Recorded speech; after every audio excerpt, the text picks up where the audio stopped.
l'amour. Et comme je vous l'avais annoncé à la fin de la vidéo précédente, on va se consacrer aujourd'hui au personnage grotesque de la pièce.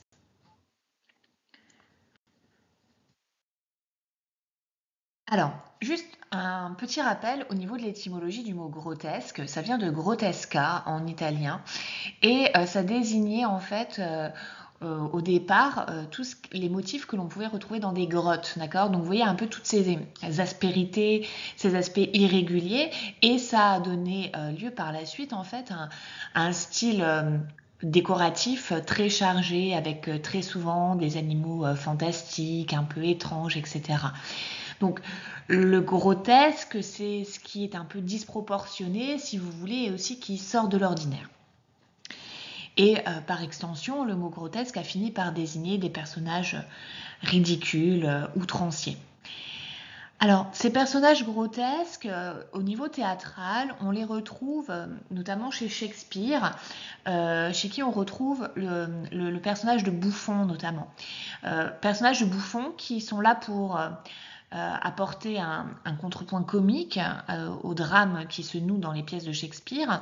Mais attention, certains bouffons chez Shakespeare ne sont pas pour autant dénués de sagesse.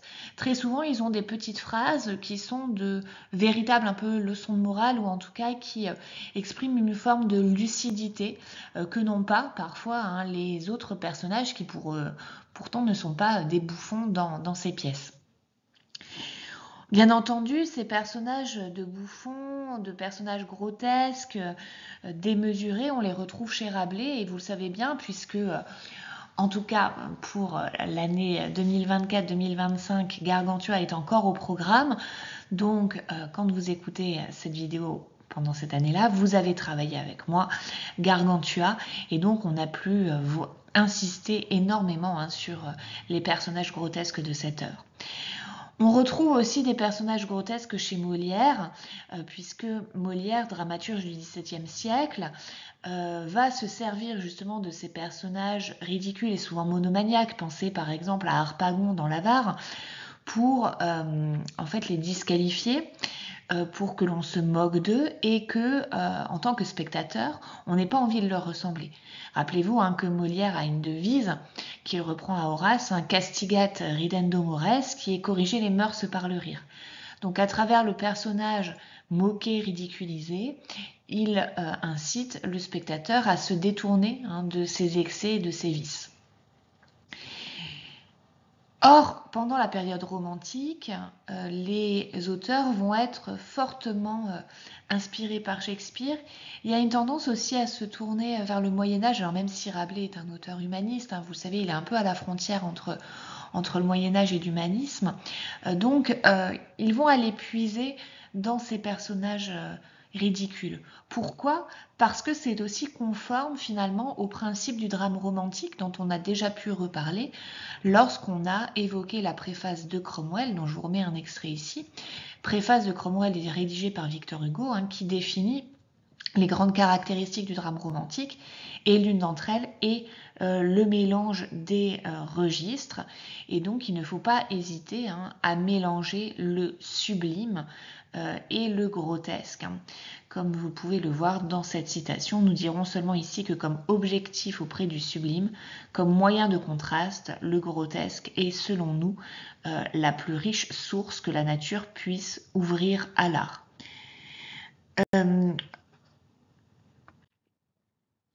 On entre plus précisément dans le cas des personnages grotesques dont ne badine pas avec l'amour.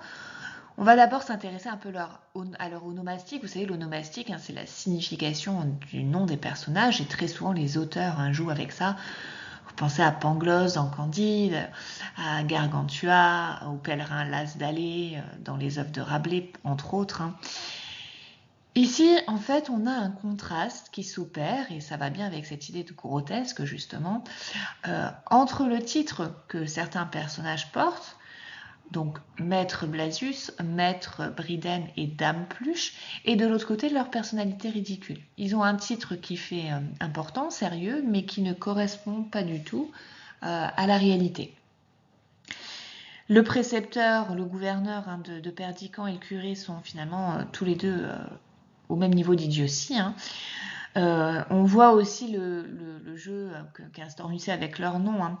Briden évoque le mot bedaine et justement, hein, il est caractérisé par son embonpoint. Blasius fait penser à Blas, dans un côté d'échec aussi. Quant à Pluche, on peut y entendre un rapport avec épluchure. Certains y voient aussi un rapport avec poil, enfin quelque chose dans tous les cas qui est assez négatif et repoussant.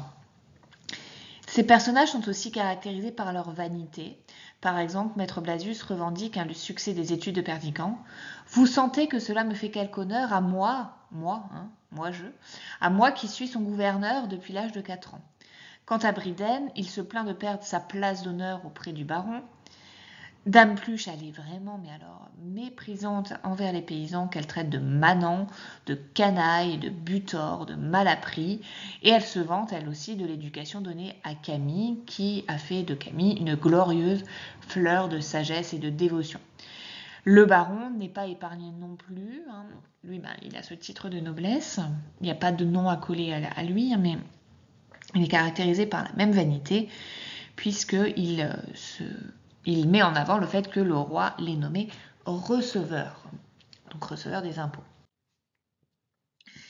On voit aussi que Musset joue sur les contrastes puisqu'on va avoir affaire à des personnages antithétiques. Déjà, le chœur rappelle en évoquant Blasius et Briden, l'un se targuera de sa cure, l'autre se rengorgera dans sa charge de gouverneur. Donc chacun va s'attacher finalement à sa fonction.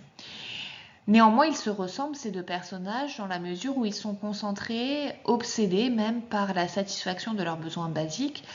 Et en cela, ils peuvent faire penser à des personnages rabelaisiens par leur physique, par leur absence de modération.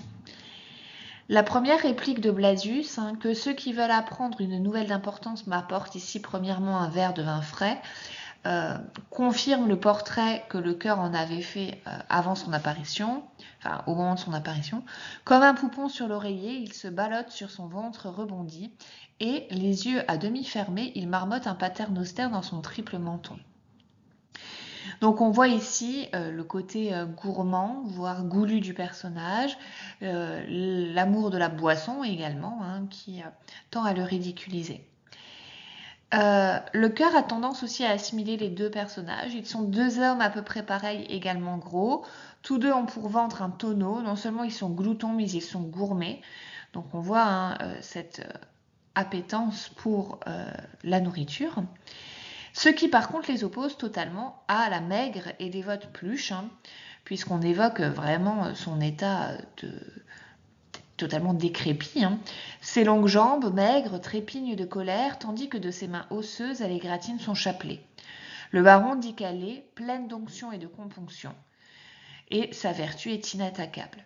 Donc on voit d'un côté, on a deux personnages gloutons goulus, caractérisés par leur rondeur, et de l'autre côté, on a Dame Pluche, maigre et très attachée à la religion. Le baron, lui, est en fait contradictoire en lui-même. Il pense pouvoir tout prévoir, mais en fait, il va très vite se retrouver confronté à des doutes et à une forme d'impuissance. Il se réjouit de son projet de mariage. Mes deux enfants arrivent en même temps, voilà la combinaison la plus heureuse. J'ai disposé les choses de manière à tout prévoir. Donc là, on a presque l'impression que c'est une espèce de metteur en scène qui a tout prévu.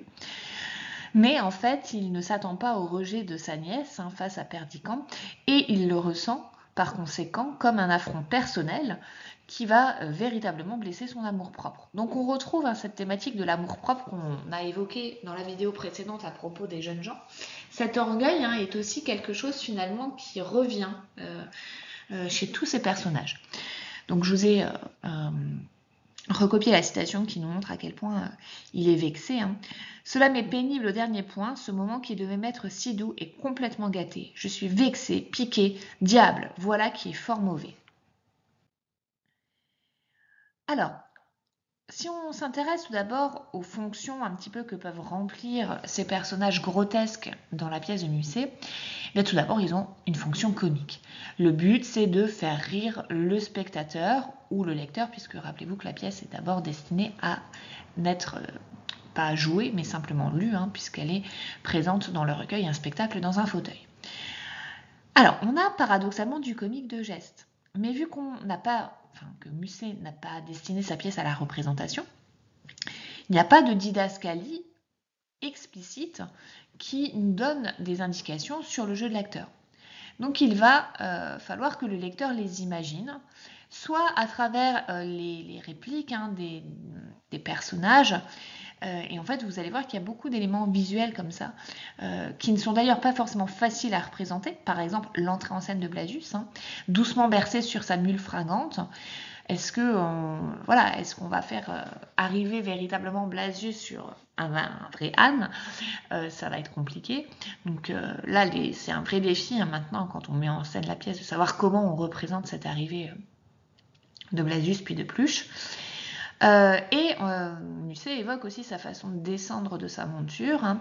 Apportez-moi une chaise que je descende un peu de cette mule-ci sans me casser le cou. Donc on imagine des paysans là qui se dépêchent d'apporter une espèce de marchepied, de chaise pour qu'ils descendent confortablement. De même, la description de l'altercation entre Camille et Dame Pluche, vous savez, dans la scène 4 de l'acte 2, est pleine de comiques de gestes. Et elle frappait avec son éventail sur le cou de Madame Pluche, qui faisait un soubresaut dans la luzerne à chaque exclamation. Quand on combat aussi, on a un vrai combat entre Dame Pluche et Blasius au moment où il y a, vous savez, l'histoire de la lettre. Donc il y a une didascalie là qui est mentionnée, ils se battent à la scène 3 de l'acte 3, mais après c'est le cœur en fait qui nous donne plus de précision. Que veut dire ceci? Dame Pluche est pâle de terreur, ses faux cheveux tentent de se hérisser, sa poitrine siffle avec force et ses doigts s'allongent en se crispant. Donc là, on a l'impression d'avoir une espèce de vieille sorcière là, qui est en train de totalement s'énerver. Et donc c'est à travers, vous voyez, les répliques qu'on a accès à ce comique de geste. Le comique de situation est lui aussi présent. On peut citer par exemple le conflit ridicule entre Blasius et Bryden qui veulent la même chose, à savoir la meilleure place à table auprès du baron. Et le cœur le rappelle, déjà je les vois accoudés sur la table, les joues enflammées, les yeux à fleur de tête, secouer plein de haine leur triple menton. Ils se regardent de la tête aux pieds, ils préludent par de légères escarmouches. Bientôt la guerre se déclare, les cuistreries de toute espèce se croisent et s'échangent, et, pour comble de malheur, entre les deux ivrognes s'agit Dame Pluche qui les repousse l'un et l'autre de ses coudes affilés. Donc là, on voit bien à la fois du comique de situation et même encore du comique de geste. Et ainsi, les répliques des deux hommes vont se faire écho. Blasius va se plaindre de cette façon. « Oh, disgrâce imprévue, me voilà chassé du château, par conséquent de la salle à manger, et je ne boirai plus le vin de l'office. » Donc on a l'impression que c'est une tragédie absolue. Et Bryden, de l'autre côté, « Je ne verrai plus fumer les plats, je ne chaufferai plus au feu de la noble cheminée mon ventre copieux. » Donc on voit que c'est simplement leur intérêt personnel qui risque de ne plus être satisfait, qui les met dans cet état-là. On a aussi du comique de mots qui va souvent naître d'un décalage entre les paroles. Par exemple, donc, le baron affirme son dessein de marier son fils avec sa nièce, et il y a deux raisons qui se succèdent. La première, c'est un couple assorti, donc là on a l'impression qu'il pense en fait au bonheur du couple et aux sentiments qu'ils pourraient éprouver l'un pour l'autre, même s'ils se trompent, en tout cas au départ. Mais la deuxième raison qui est évoquée évoque probablement la raison plus profonde de ce mariage pour le baron. Leur éducation me coûte 6 000 écus. Donc en fait, il veut rentabiliser son investissement en mariant ces deux-là ensemble. De la même façon, il donnera même une autre raison, celle de combattre la solitude et d'avoir en fait du monde autour de lui.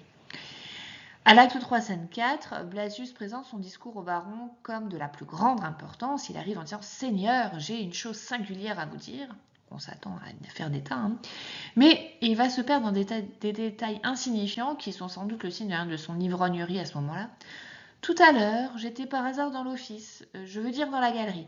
Qu'aurais-je été faire dans l'office? J'étais donc dans la galerie. J'avais trouvé par accident une bouteille, je veux dire une carafe d'eau. Comment aurais-je trouvé une bouteille dans la galerie? J'étais donc en train de boire un coup de vin, je veux dire un verre d'eau pour passer le temps, et je regardais par la fenêtre entre deux vases de fleurs qui me paraissaient d'un goût moderne, bien qu'ils soient imités de l'étrusque. Donc là, on voit que déjà, il est très maladroit parce qu'en fait, il révèle son goût pour l'alcool, et il n'arrête pas de se contredire, et puis il s'attarde sur des détails, là, sur les fleurs, alors qu'il nous affirme apporter une nouvelle d'importance. Et d'ailleurs, le baron ne comprend rien du tout et méprise totalement cette façon de s'exprimer. Quelle insupportable manière de parler vous avez adoptée, Blasius, vos discours sont inexplicables. Toujours dans le comique de mots, on voit que le baron lui-même est incapable de mener un discours cohérent. Il ne parvient pas à dégager le sens de cet échange. Et donc là, vous avez l'échange entre Maître Blasius et le baron. Hein. Donc je vous laisserai le relire tranquillement. Hein. Donc c'est le passage qui va de « Écoutez-moi Seigneur, prêtez-moi un moment d'attention, je regardais donc par la fenêtre » jusqu'à le baron dans la luzerne et que répondait la gouvernante aux extravagances de ma nièce, car cette conduite mérite d'être qualifiée ainsi. En fait, vous allez voir que dans ce passage, le baron n'y comprend vraiment plus rien, il le dit lui-même. Hein. Je n'y comprends rien, mes idées s'embrouillent tout à fait. Quelle raison pouvait avoir Dame Pluche pour froisser un papier plié en 4 en faisant des soubresauts dans une luzerne? Je ne puis ajouter foi à de pareilles monstruosités. Alors, autre fonction de ces personnages grotesques, c'est le rôle qu'ils jouent dans l'action, puisqu'ils vont participer à l'engrenage dramatique. Briden et Blasius font des dénonciations qui mettent en péril le projet de mariage entre Perdiccas et Camille. Tout d'abord, Briden est celui qui va rapporter au baron l'entretien entre Perdiccas et Rosette. Une jeune paysanne, mon fils vient-il ici pour débaucher mes vassales? Une paysanne sous le bras et tous les gamins du village autour de lui, je me sens hors de moi. Et il va même penser à se venger, hein, carrément, parce qu'il se dit que là, son fils court à la mésalliance. Mais tout ça à cause du rapport de Briden. Quant à Blasius, pour retrouver sa première place à table, il veut prouver au baron que sa nièce entretient une correspondance secrète. Or, en citant la réplique méprisante de Dame Pluche à propos de Perdiccas, il fait la cour aux filles du village à des gardeuses de dindons, ignorant qui elle désigne par ce pronom il en déduit l'inconvenance du comportement de Camille. À qui était adressée cette lettre? À un homme qui fait la cour à une gardeuse de dindons. Or, un homme qui recherche en public une gardeuse de dindons peut être soupçonné violemment d'être né pour les garder lui-même. Donc il suppose là aussi que Camille s'intéresse à quelqu'un d'une plus basse extraction qu'elle. Briden va achever d'installer ce soupçon dans l'esprit du baron. Votre fils fait la cour à une fille du village. Face au déni du baron, c'est absurde, mon ami. Il ajoute des détails. Je l'ai vu distinctement passer dans la bruyère en lui donnant le bras. Il se penchait à son oreille et lui promettait de l'épouser. Et il lui indique le présent de la chaîne en or. Donc le baron est de plus en plus inquiet et prononce cette phrase, hein, cela est monstrueux. Le baron a également un effet néfaste qui va conduire au dénouement tragique, puisque dans la scène 7 de l'acte 3, face à Camille, le baron affirme son opposition au mariage entre Perdiccas et Rosette. Si cela se fait, je deviendrai fou. Je deviendrai fou et je refuserai mon consentement. Voilà qui est certain. Toutefois, il se focalise sur les effets néfastes pour lui. Cela me jettera dans le désespoir pour tout le carnaval et je ne paraîtrai pas une fois à la cour. Et alors, il se laisse complètement gagner par la passivité. Je serai vêtu de noir cet hiver, donc en gros, il porterait le deuil. Hein. Tenez-le pour assuré. Et finalement, il ne va pas agir et il déclare en sortant de scène « Je vais m'enfermer pour m'abandonner à ma douleur. Dites-lui s'il me demande que je suis enfermé et que je m'abandonne à ma douleur de le voir épouser une fille son nom. » Ce qui va donc obliger Camille à agir par elle-même pour empêcher le mariage et ce qui conduira au dénouement tragique. Autre fonction que remplissent les personnages grotesques, c'est la fonction satirique. À travers eux, Musset effectue une satire de la religion, puisqu'en effet, il reprend au Moyen-Âge la caricature de prêtres gloutons et ivrognes, et le chœur y participe fortement dans la scène 3 de l'acte 1. Je vous laisse relire les répliques du chœur à cet endroit. Quant à Briden, il accuse Blasius, mais le gouverneur sent le vin, j'en ai la certitude, et Blasius dit du curé qu'il est un ivrogne.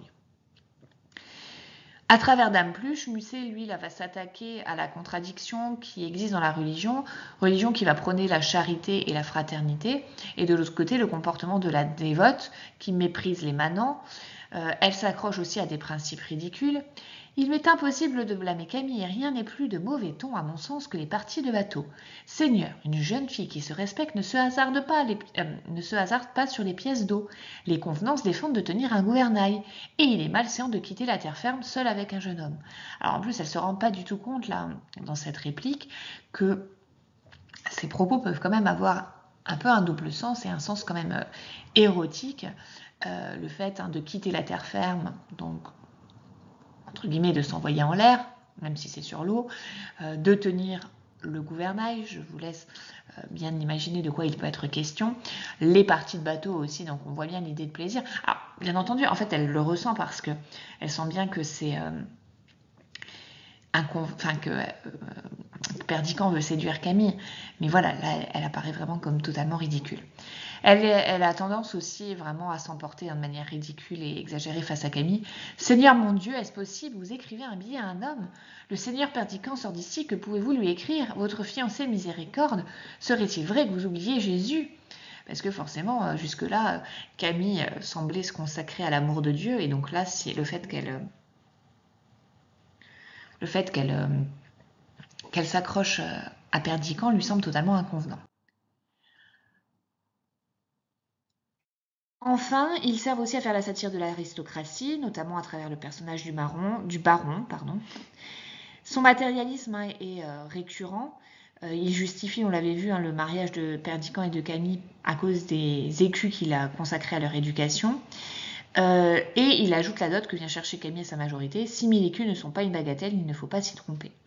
De même, il est obsédé par sa réputation sociale. Il se vante d'avoir été nommé receveur par le roi et il présente de manière ridicule son statut d'homme d'État.